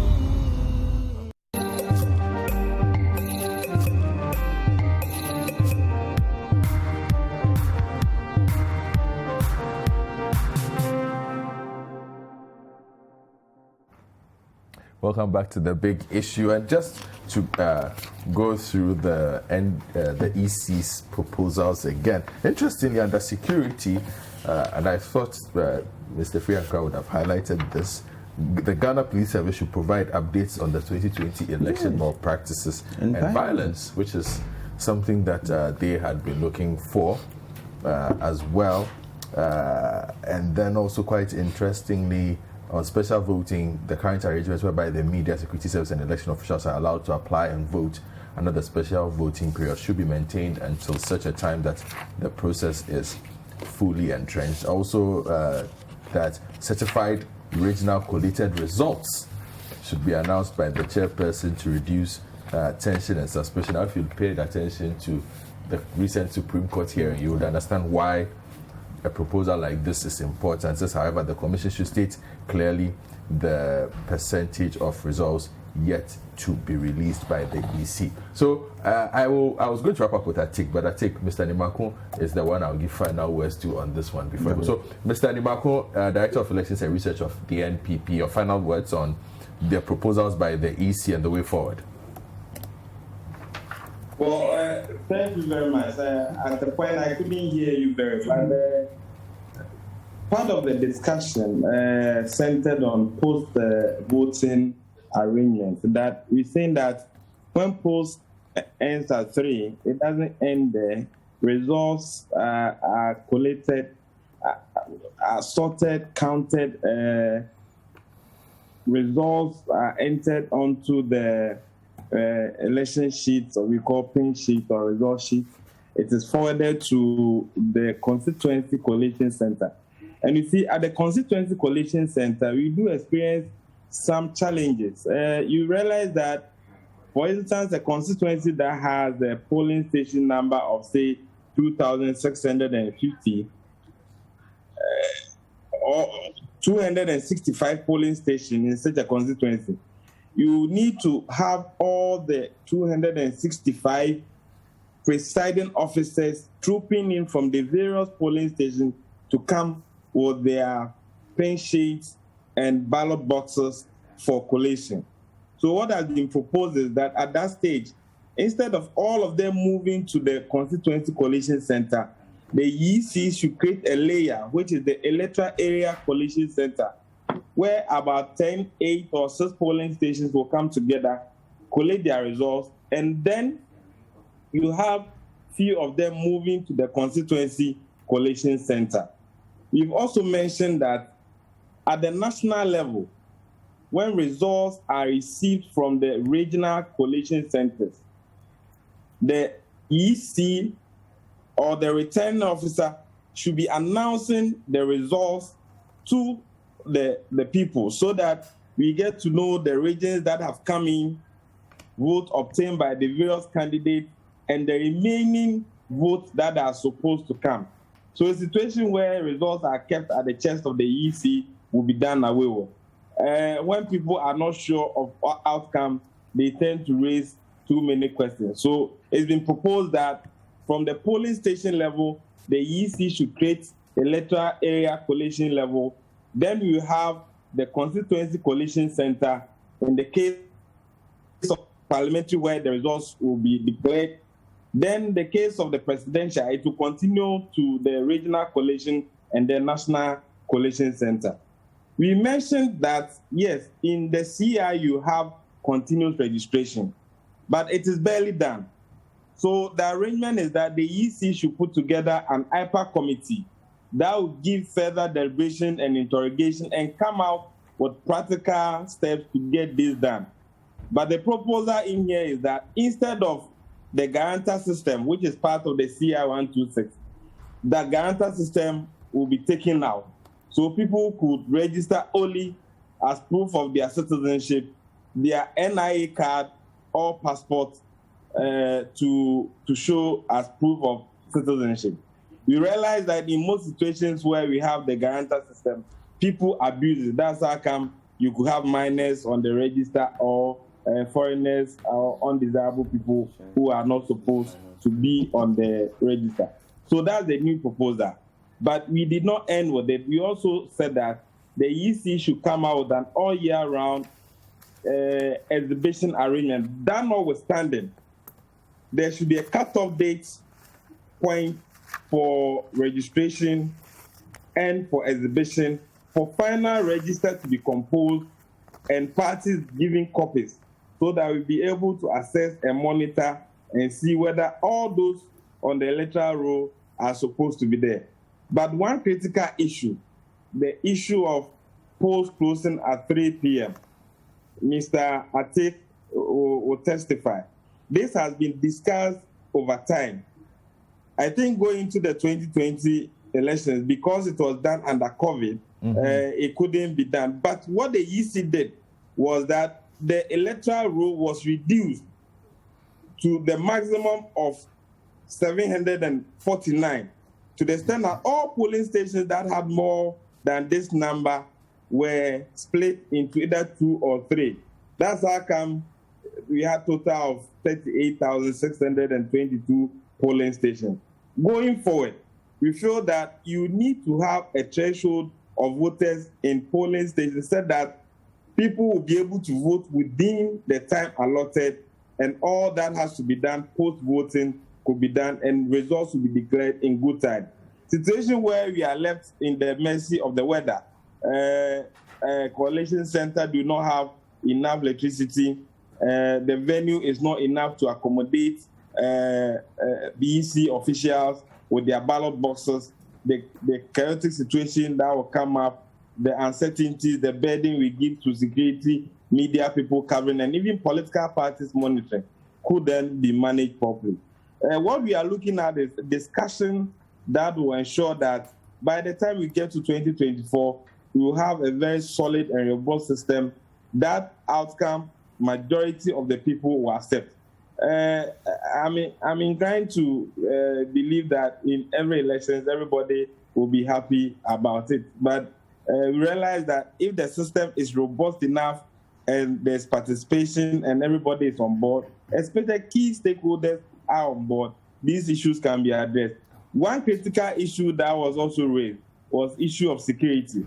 And we said that when the police is constituting the security task force at the national, regional, and constituency levels, political parties are left out. We've raised it. Security still insists that because of what is involved, they will not engage parties as committee members. We've said that. Thank you, Mr. Nema. Unfortunately, I have run out of time. Stakeholders intermittently, and not only political thank you parties. very much, Mr. Nema. I have run out of time on this one. Just to take a couple of final messages, and then we will be out of here on the big issue. So this one says, please help me understand something. This is the same EC who before the election acted like an island, who made decisions on their own, not regarding the other political parties except the ruling party, or it's a new EC now seeking the views of other parties to reform or improve our elections. I think this is a very cynical one. This one says, in an openly democratic society, anyone who will willfully use their position or authority to abuse another citizen, whether physically or mentally, should be removed from government service. NS from Timpani is asking why the National Security Boss has been kept at post when all is not well with the sector. Charles in Legon says, Godfred, in countries, the smartest students from the best universities are the ones recruited into intelligence agencies. But in this country, we only recruit party fanatics. No wonder we keep moving backwards. Continuous registration at the Constituency Center will make nonsense of the residency requirements of our Constitution and lead to voter displacement. If I pull up at a Constituency Center at Denu, claiming I'm from or I reside at Blekusu, how will that be verified? You don't just show up. You have to prove. You have to prove, yes. Residency, yes. So Atik has answered that question for you. So thank you very much, Atik Mohammed, convener of the... But I thought you were going to give us... Executive Secretary of the Mastership Committee. I'll give you anything, Atik. We will meet at the back. And lawyer Yaopo as well, private legal practitioner. My name is Godfrey Akoto Boafo. Have a great weekend. Thank you very much.